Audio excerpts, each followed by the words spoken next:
Hello বন্ধুরা, আসসালামু আলাইকুম। আমি মামনি কিচেন থেকে বলছি। আশা করি সবাই ভালো আছেন, কাছে এবং দূরে। আলহামদুলিল্লাহ আমিও ভালো আছি আল্লাহর রহমতে। আজকে বন্ধুরা আমি পাবদা মাছ দিয়ে টমেটো রান্না করব, আর সেই ভিডিওটি আপনাদের সাথে শেয়ার করব। পুরো ভিডিওটি দেখতে বন্ধুরা আমার সাথেই থাকুন। এখানে আমি পাবদা মাছ নিয়েছি, আর নিয়েছি এটা কি মাছ আমি নাম জানি না, তবে খেতে খুব ভালো লাগে।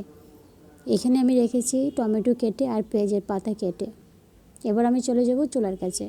আমি একটা পাতিল বসিয়ে দিয়েছি, আর পাতিলের মধ্যে দিয়ে দিচ্ছি পেঁয়াজ কুচি। এবার আমি তেল দিয়ে পেঁয়াজটাকে 2 মিনিটের মতো ভেজে নিয়েছি অফ ক্যামেরায়। দেখেন বন্ধুরা, এবার আমি এখানে দিয়ে দিচ্ছি আদা রসুন বাটা, আর আমি এক এক করে মশলাগুলোকেও দিয়ে দেব। এবার আমি দিয়ে দিলাম পরিমাণ মতো হলুদের গুঁড়া, আর দিয়ে দিব পরিমাণ মতো মরিচের গুঁড়া।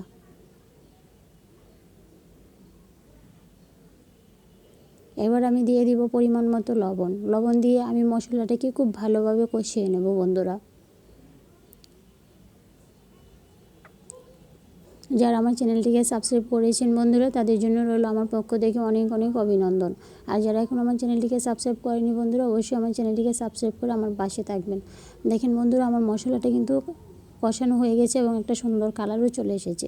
এবার আমি মশলার মধ্যে দিয়ে দিলাম টমেটো কুচিগুলোকে আর পেঁয়াজ পাতা কুচিগুলোকে। এবার আমি টমেটো আর পেঁয়াজ পাতা কুচিটাকে মশলার সাথে খুব ভালোভাবে কষিয়ে নেব। দেখেন বন্ধুরা, আমার কষানো কিন্তু হয়ে গেছে। এবার আমি পরিমাণ মতো পানি দিয়ে দিয়েছি। এই পানিটা দিয়ে কিন্তু আমি আরও 5 মিনিটের মতো কষিয়ে নিয়েছি। দেখেন বন্ধুরা, এবার কিন্তু আরও সুন্দর একটা কালার চলে এসেছে। এবার আমি মাছগুলোকে দিয়ে দিব মশলার উপরে। এভাবে রান্না করলে কিন্তু খেতে খুব ভালো লাগে। দেখেন বন্ধুরা, এবার আমি মশলার সাথে মাছগুলোকেও খুব সুন্দর করে মিশিয়ে দিচ্ছি। কাছে এবং দূরে যে যেখান থেকে আমার ভিডিওটি দেখবেন, আশা করি পুরো ভিডিওটি দেখবেন এবং লাইক ও কমেন্ট করবেন। দেখেন বন্ধুরা, আমার মাছটা কিন্তু কষানো হয়ে গেছে। এবার আমি অল্প পরিমাণে জিরা গুঁড়ো দিয়ে দিলাম। জিরাটা দিলে কিন্তু সুন্দর একটা ঘ্রাণ আসে। আর দিয়ে দিলাম কতগুলো কাঁচামরিচ কুচি।